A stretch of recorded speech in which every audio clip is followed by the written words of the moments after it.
Bonjour, Soumia Naman Kssous, article paru dans le site d'information Le 360 du 22 septembre 2022. L'homme n'est pas né méchant, l'homme, pas l'être humain. L'homme n'est pas né méchant, il le devient quand il est malade. C'est une citation de Voltaire. Les hommes sont-ils plus sensibles à la douleur que les femmes? Il semblerait bien que oui. Au Québec, l'expression grippe d'homme signifie exagérer les symptômes d'une maladie bénigne et croire que la mort est proche dès que le nez coule. En Angleterre, man flu, grippe d'homme, désigne un petit rhume ou un petit désagrément dont l'homme se plaint comme d'une maladie très importante. Qu'en pensent alors les épouses? Un homme malade, voilà donc un témoignage d'une femme qui dit un homme malade, cinéma arti, c'est un spectacle. Il devient enfant, et moi, sa maman. Le moindre rhume ou mal de tête l'exténue. D'autres femmes disent une douleur au dos, il s'allonge et se décharge de toute responsabilité. Il râle, wa ibadallah rani mrid. Les femmes souffrent en silence, ayant appris à maîtriser les douleurs des menstruations, puisque c'est chouma d'en parler. On leur apprend sabr, l'endurance, pour être des épouses dignes. Elles devaient accoucher en silence. Une femme pouvait accoucher seule, en plein champ, à la campagne. De retour à la maison, le mari trouvait le bébé et le repas prêt. Douillés ou pas, les hommes, selon les femmes, gémissent pour un rien. Des témoignages, il me rend folle. Il m'envoie lui préparer une soupe. Quand j'y vais, il me reproche de l'abandonner. Plus drôle encore, une femme nous dit c'est moi qui deviens son esclave, mais il gémit en appelant sa mère Amouimti, Amoui et non pas Habibti ou la Habibti. Une autre femme nous dit mon mari devient agressive et déborde de chouche, caprice. Une autre nous dit quand j'ai mal à la tête, je prends un comprimé et je reprends mes activités.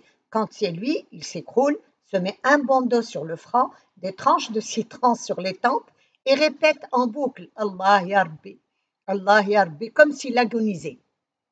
Une autre femme nous dit l'épouse, malade ou pas, continue à vaquer à ses obligations dans et hors du foyer. Selon les femmes, l'homme banalise la douleur de l'épouse. Les femmes nous disent sa grippe est toujours beaucoup plus importante que la mienne. Je n'ai pas le droit de me plaindre. Une autre nous dit il n'accorde jamais d'importance à ma douleur. Même quand je suis alitée, il me demande de prendre en charge le foyer. Une autre femme il m'enrage quand il me dit qu'as-tu fait pour être fatiguée? Mais une autre femme nous dit mais lui, dès qu'il est pâle, il se repose car mskin fi al-mout, il agonise. Une autre femme nous dit, au moindre bébé, il évoque la mort, Talmud. Les hommes font un déni de la maladie de l'épouse par peur que leur univers s'écroule. Mohammed nous dit, mon Dieu, si ma femme garde le lit, je panique grave. Je suis incapable de m'occuper de la maison, des enfants, des courses, de la cuisine. Allah yasmah liya minha. Dieu qu'elle me pardonne. Et je dis, merci monsieur, une belle reconnaissance qu'attendent toutes les femmes. Ceci dit, soyons honnêtes, il y a des hommes qui ne sont pas à l'aise bas, douillés, ni capricieux quand ils sont malades.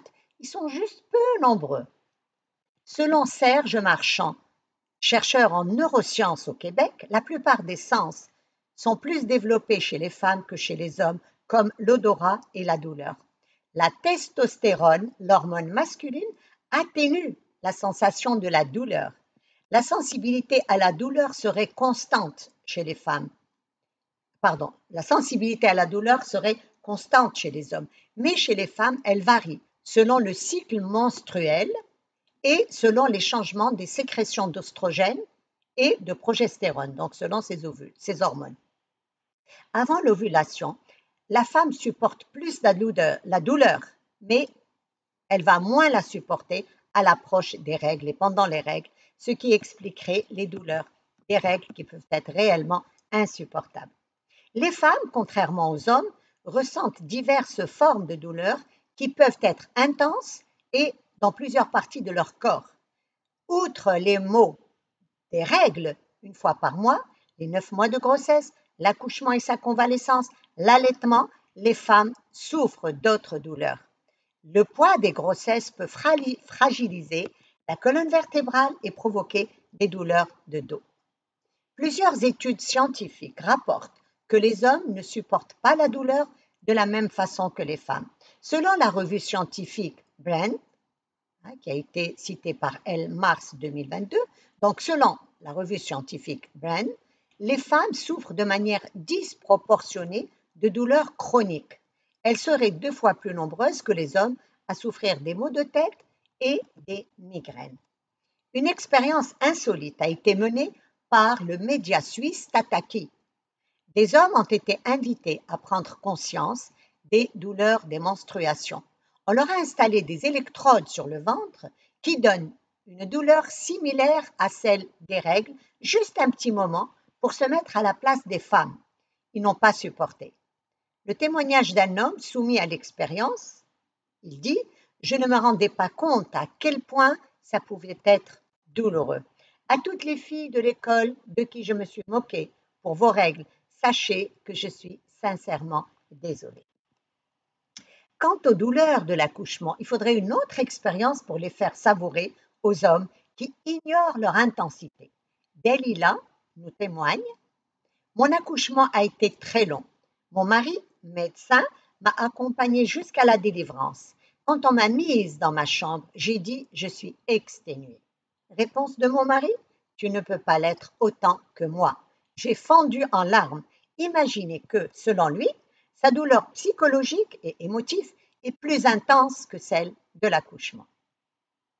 À travers le monde, les femmes vivent plus longtemps que les hommes. Selon des recherches scientifiques, le corps féminin a la capacité de renouveler les cellules souches grâce auxquelles se développent toutes les autres cellules, les globules blanches, les globules rouges, les plaquettes. Le cycle menstruel, les grossesses et tous les autres bouleversements hormonaux boostent donc les cellules souches. Les œstrogènes, hormones féminines, contrairement à la testostérone qui est l'hormone masculine, activent la gène FOX03 qui est également appelée gène prolongévité que l'on retrouve chez les femmes centenaires, donc des femmes qui vivent au-delà de 100 ans. Alors, messieurs, résumons-nous.